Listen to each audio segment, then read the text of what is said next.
아닌가 싶으시죠? 네. 가야금 종류는요, 지금 현재 사용되어져 있는 가야금 4가지가 있습니다. 사실 더 되는데, 그래서 첫 번째 가야금은 아침에 어메이징 그레이스 보셨던 12연 산조 가야금입니다. 음악책에 나와 있는, 음악 교과서에 나와 있는 산조 가야금이고요. 전통 민소가금으로 이제 보편적인 그런 가야금입니다. 그 두 번째 가야금은 이곳에는 없는데 주로 학교에서 사용을 하고요. 궁중음악이라고 하죠. 정악가야금이라고 있습니다. 그 정악가야금은 전통적으로 박물관적인 느낌이 나서 되게 지루합니다.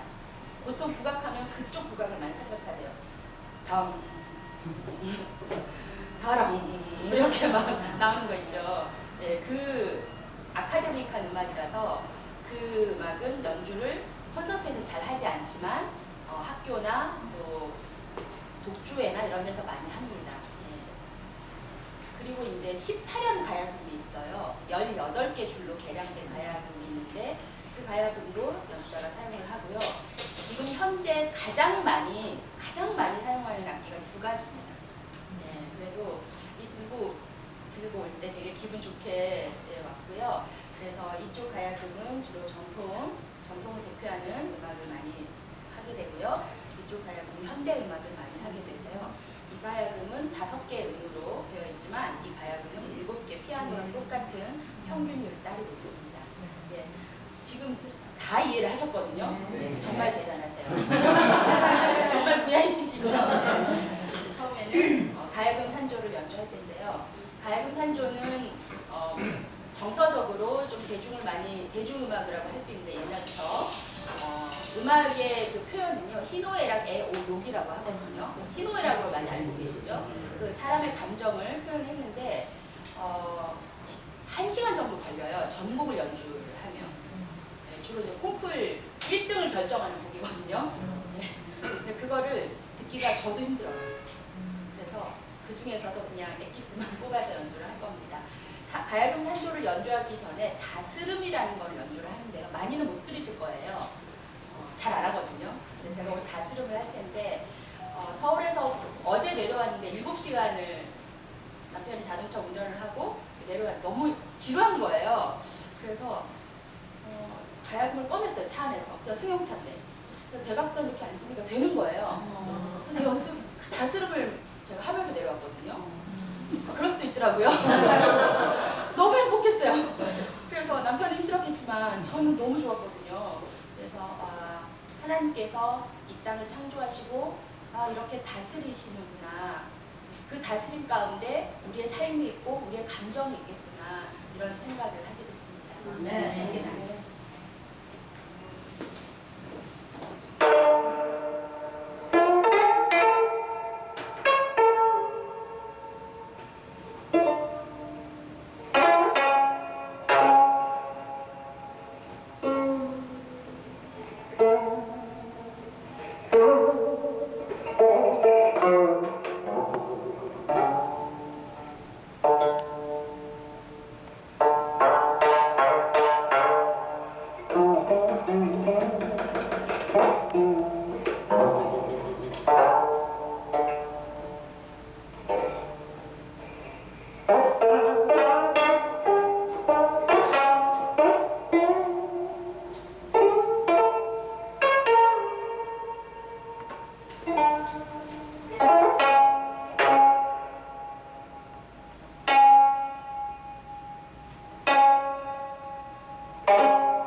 생각이 나고요. 역대 대통령상을 받으면 앵콜 공연이라는 걸 해요. 그걸 해야 되잖아요. 그때 진짜 무섭거든요. 근데 이제 그때 제가 아침에 들었던 어메이징그레이스 한 거예요. 모르겠어요. 그걸 해야 되겠다고 생각을 한 게 이렇게 반주해 주신 고수 선생님이 가버리셨어요. 게임 본선 끝나고 바쁘다고 가버렸어요. 상을 탈 거라 생각을 안 하신 것 같아요. 설마 네가 1등을 하겠냐 부산 내가 이러면서 간 거예요. 그래서 맞아 잘 가세요 그랬는데 진짜 앵콜 공연을 해야 되는데 고수가 없으니까 저는 이제 타당한 이유가 됐는데 그때 그 무서운 무대가 무섭지가 않았고 그때 생각이 납니다. 네. 이제 두 번째는요. 제가 안쪽으로 움직이거든요. 음정을 맞추는 거예요.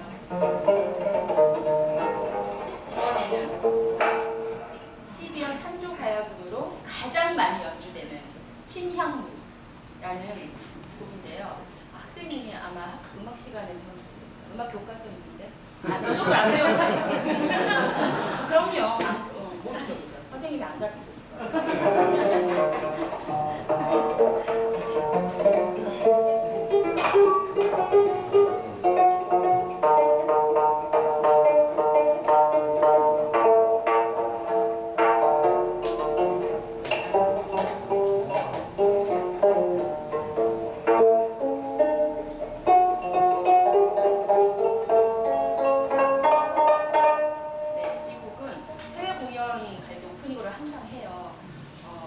마음이 많이 열리더라고요. 사실 곡의 배경은 황병기라는 작곡자가 되게 유명하신 분이죠. 그분이 이제 쓴 곡인데 어떤 신라시대예요. 배경이 신라시대 누군가가 여인인 것 같아요. 그러니까 밤에 누군가를 그리워하면서 이렇게 그 시간을 보내는 걸 음악으로 표현을 한 것 같아요. 예. 근데 기다림. 우리는 기다림으로 살잖아요. 윤시 목사님도 이 시간을 서로가 기다린 것 같아요. 저 되게 많이 기다렸거든요. 누군가를 기다린다는 건 참 행복한 것 같아요. 그리고 우리도 다시 배울 예수님을 기다리고 기다림이 있다는 건 너무 좋은 것 같거든요. 그래서 아침을 새벽에 태양을 기다리는 그 깊은 밤에 그 기다림의 행복? 물론 눈물 없는 기다림은 없겠지만 저는 그 눈물이 있어야 반드시 희망이 있다고 생각을 해서 그런 느낌으로 연주를 할까 합니다. 네.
있습니다. 저랑 오늘 오시면 받으셔도 돼요.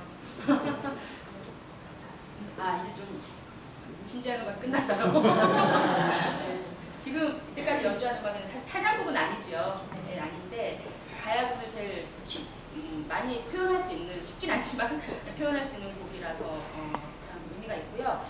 이제부터는 이제 제 앨범에 수록되기도 하고 또 실제로 제가 교회나 찬양할 때 많이 연주하는 곡으로 하겠습니다. 네, 이제 순서가 3번부터가 시작되겠네요. 감사. 네, 감사라는 곡을 연주할 텐데요. 저는 아침에 저희 남편이 뭐 자기 얘기 되게 많이 했는데 제가 처음 듣는 얘기도 있고 뭐 사실 이렇게 주일 11시 예배 설교할 기회는 거의 없거든요. 참 의미 있는 자리였고요.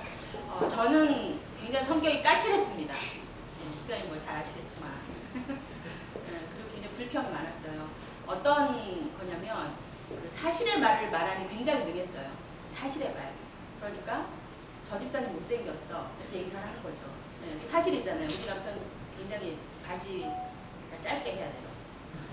그러니까 바지를 사면 이만큼 잘라야 되거든요. 그게 그렇게 아깝더라고요. 그래서 그런 사실의 말을 이야기하는데 그냥 능했습니다.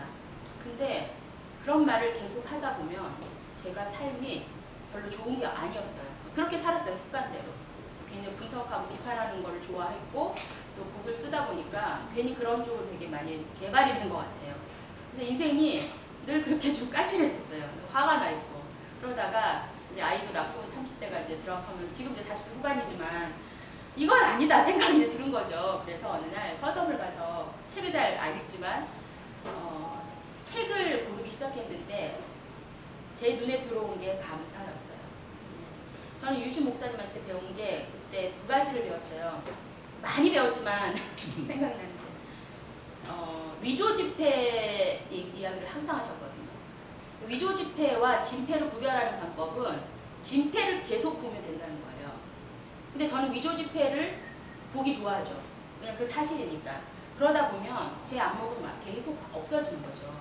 그래서 목사님께서 그때 제가 20대였거든요. 20살 때 만났으니까.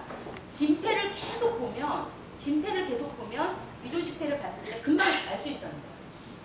저는 그 생각이요 계속 났어요. 다른 거 이만큼 배웠는데 하나도 생각 안 나는데 막 성경 공부를 우리 풀로 다 했거든요. 창세기부터. 근데 그게 제 인생에 굉장히 매료를 쳤어요. 그래서 저는 위조 지폐에 관심이 너무 많았거든요. 제가 그 책에 감사라는 게 들렸어요. 그래서 그때 우리가 무슨 훈련을 받았냐면 감사 제목을 쓰는 걸 훈련을 받고 있었거든요. 근데 그게 그렇게 쓰기가 힘들어요. 감사할 일이 없거든요. 네. 이까지 오는데 7시간을 걸리는데 뭐 감사할 일이 있어요. 차 막히는데 토요일 날. 아유 불평. 그리고 막 사고 막 교통법규 안 지키는 사람 되게 많고 막 그렇거든요. 근데 제가 그 서점에서 진이의 백감사라는 이거 기독교 설교 아니에요. 그 책을 하나 사고 감사 몇 개를 사서 읽기 시작했는데 그 책에 쓴 주인공도 저랑 비슷한 성격인 거예요. 하는게 저에게 그렇게 인도를 하신 것 같아요. 근데 제가 저를 보게 되죠. 아, 내가 이 책 쓴 저자랑 너무 똑같구나.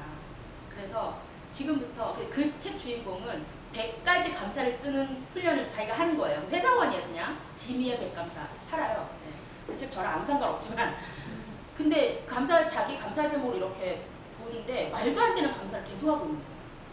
그래서 제가 좀 충격을 받고 그때부터 훈련을 하기 시작했는데 안 써져요. 정말 안 써져요. 그래서 겨우겨우 많이 쓴 게 78번까지 썼어요. 그러니까 별 감사가 다 있게 돼요. 그 쓰면서 100감사 아직 못 썼거든요. 근데 제가 놀라운 사실은요. 하루에 5가지 감사 제목을 쓰는 게 오전에 끝나요. 오전 타임이 다 끝나버려요. 그래서 저는 그렇게 5가지 감사 쓰는 것도 힘들었는데 제 인생이요. 그로부터 이제 10년이 지났잖아요. 저 완전히 바뀌었어요. 이렇게 말로 표현을 못했어요. 저는 말을 못해서 연주를 하는 거거든요. 노래를 못하니까 가야금 하는 거예요. 솔직히 말해서. 네. 근데 완전 인생이 바뀌었습니다. 그래서 지금 연주할 곡은 감사라는 곡입니다. 네, 함께 우리가 오늘의 감사, 오늘 너무 감사할 때 많죠. 제가 좋아하는 반찬만 있더라고요. 제가 미역국에 조개 넣은 거 진짜 좋아하거든요. 원샷을 했습니다. 네. 그리고 순간순간 감사 제목이 벌써 너무나 많이 넘어가요. 네, 감사 나누겠습니다.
하실 거예요. 다른 분들처럼.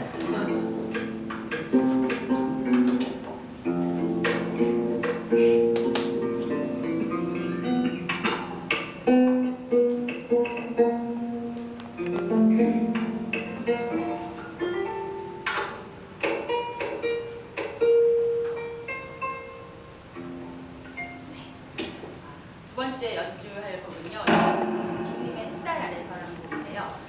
이 음악은 지난 2주 전에 부활주일이었거든요. 예, 저희 교회의 부활주일 특송 연주로 제가 연주를 했습니다. 어떤 마음으로 제가 연습을 했냐면요. 일단 곡은 좀 밝아요. 예, 부활주일은 정말 기쁜 날이잖아요.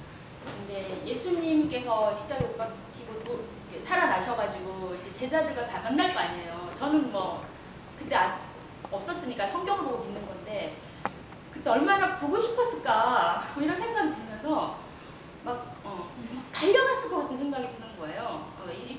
이 대목에서 욱하면 안 되는데 굉장히 밝은 곡이거든요. 네, 이런 게 아니에요. 근데 막 달려갔을 것 같아요. 보고 싶어서.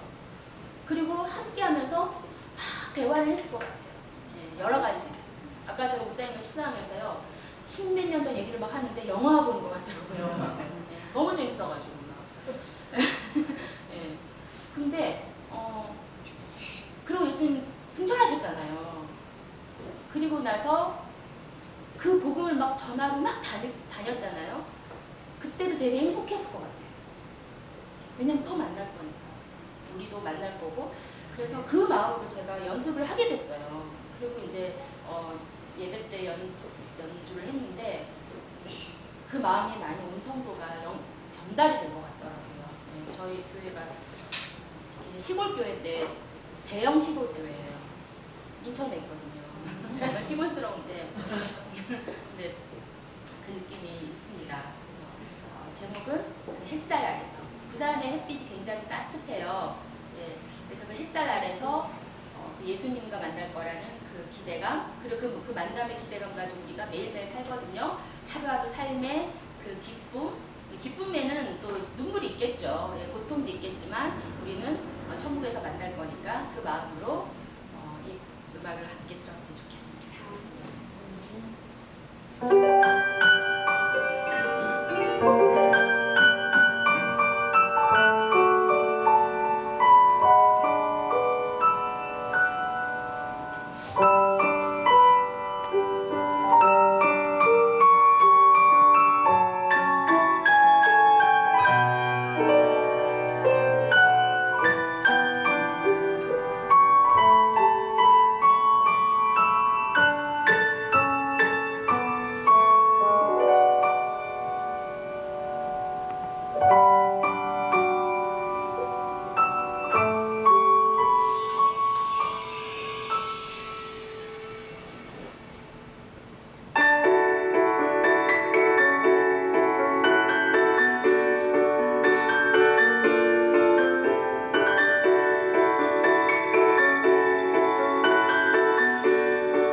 이제는 저는 이제 잠깐 튜닝도 좀 하고요. 맞나요? 네, 그 다음 순서 목현식 박사 나와서 노래 듣겠습니다. 감사합니다.